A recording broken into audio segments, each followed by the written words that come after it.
Good day to all of you. So today our group is going to present on computer misuse and cybersecurity. So my group consists of Kairu, Zejun, Jingjie, Joshua, and Jiajun.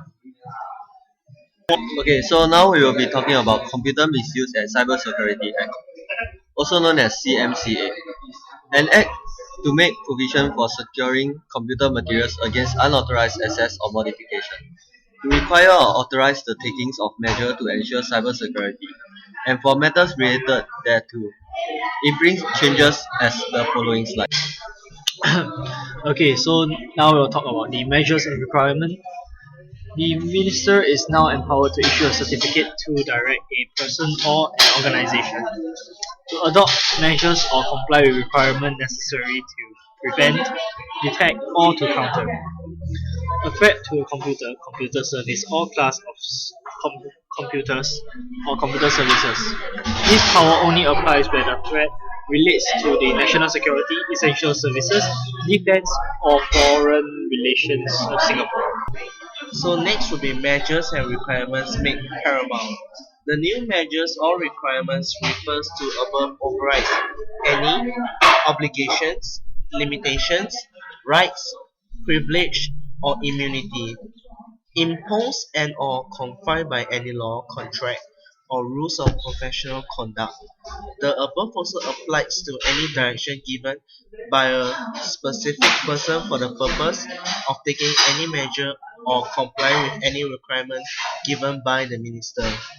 The new law, however, do not confer any rights to the production or access to any information subject to legal privilege. Okay, so the minister's power.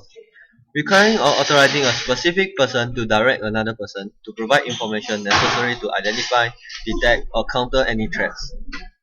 Requiring a specific person to provide the minister or an authorized public officer information, real-time or otherwise, obtained from a computer controlled or operated by a specific person that is necessary to identify, detect, or counter any threats.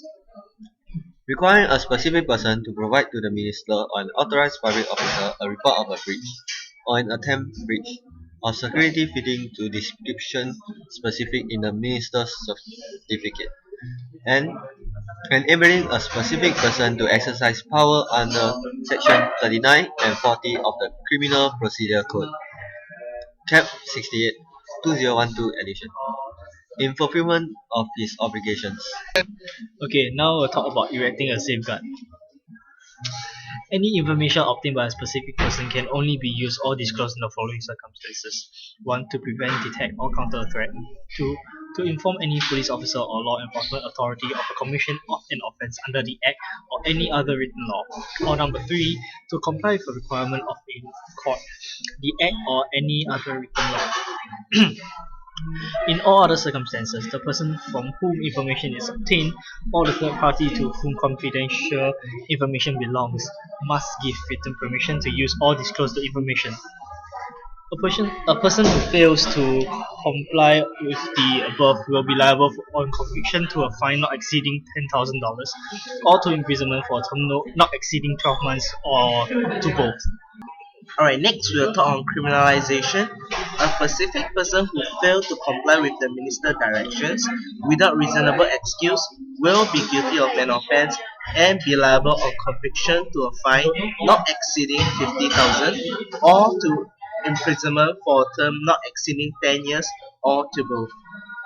Any person who, without reasonable excuse, obstruct a specific person from complying with the latest obligations or fail to comply with any direction given by a specific person shall be guilty of an offence and liable on conviction to a fine not exceeding 50,000 or to imprisonment for a term not exceeding 10 years or to both.